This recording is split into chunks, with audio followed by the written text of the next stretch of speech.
Salam Bapak Ibu semua yang terkasih. Hari ini hari Jumat tanggal 9 Januari 2026. Puji Tuhan, kita masih dapat bersama-sama kembali merenungkan firman Tuhan. Renungan kita hari ini berjudul Kemauan yang Kuat. Firman Tuhan kami ambil dari Injil Markus, pasal yang ke-10, ayat yang ke-47 sampai dengan ayat yang ke-48, demikian firman Tuhan.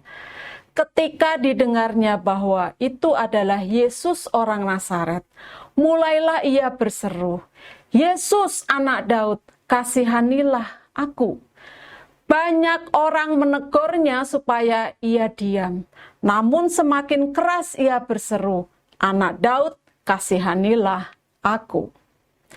Margaret, seorang perempuan sederhana asal Pulau Rote, Nusa Tenggara Timur, sangat berbahagia.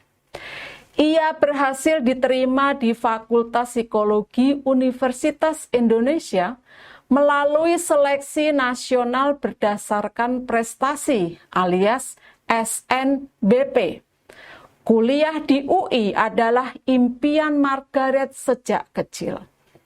Tetapi ia sempat membuang impiannya tersebut dikarenakan ia sering diremehkan oleh guru dan tetangganya. Mereka menyindirnya sebab ia berasal dari keluarga sederhana, bahkan tergolong miskin. Anak kuli, nunggak uang sekolah, mau kuliah di UI, kata mereka. Margaret memang sempat menunggak uang sekolah karena tidak ada uang. Tetapi kini impiannya untuk kuliah di salah satu universitas terbaik di Indonesia akan segera terwujud. Hal yang lebih menggembirakan lagi adalah karena Margaret didatangi langsung oleh Pak Dibyo, salah seorang dosen senior UI, untuk memberikan beasiswa. Pak Dibyo bahkan sampai menangis menyaksikan tekad Margaret dan keberhasilannya menembus UI. Margaret memang bukan dari kalangan yang berada. Margaret dan keluarganya tinggal di sebuah rumah kayu di salah satu desa di Pulau Rote. Rumah kayu tersebut hanya memiliki satu buah kamar dengan sedikit perabotan. Itulah sebabnya air mata Margaret dan kedua orang tuanya langsung tumpah begitu tahu bahwa Margaret diterima masuk di Fakultas Psikologi UI. Di hari pengumuman, Margaret bahkan terkejut saat mengetahui dirinya dinyatakan diterima di Fakultas Psikologi Universitas Indonesia. Meski masuk UI sesuai dengan harapan dan impiannya, namun ia tetap sulit untuk percaya bahwa hal tersebut bisa benar-benar terwujud. Itulah sebabnya Margaret sempat ragu untuk mengikuti SNBP sebelum akhirnya dia memutuskan untuk ikut 2 hari sebelum ditutup. Jadi waktu itu hampir tidak daftar SNBP. H-2 penutupan jam 2 dini hari baru saya mendaftar, ucap Margaret. Mengetahui Margaret diterima di UI, kakak kandungnya langsung bekerja ekstra keras mengumpulkan uang untuk ongkos sang adik ke Jakarta. Kemauan yang kuat akan membuat kita terus berjuang untuk mewujudkan impian.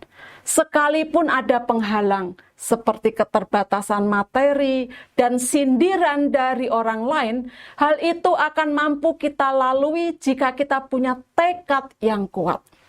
Sama halnya seperti Bartimius yang buta.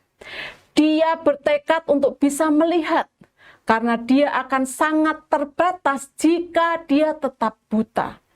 Dengan kebutaannya, dia hanya bisa mengemis, mengharap belas kasihan orang lain.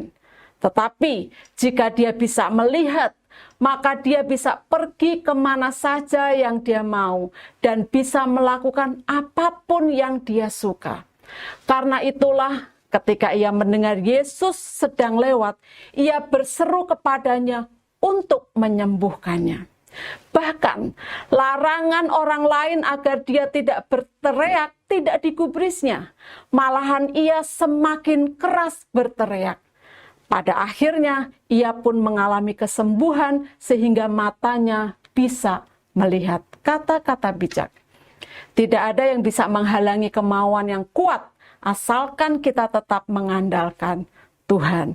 Bapak Ibu, mari kita tundukkan kepala kita untuk berdoa. Bapa, aku percaya oleh anugerah-Mu tidak ada yang bisa menghalangi tekadku untuk maju. Bukalah jalan bagiku untuk menjadi lebih maju lagi. Dalam nama Tuhan Yesus aku berdoa dan bersyukur. Amin. Puji Tuhan, kami mengucapkan selamat beraktivitas. Tuhan Yesus memberkati kita semua.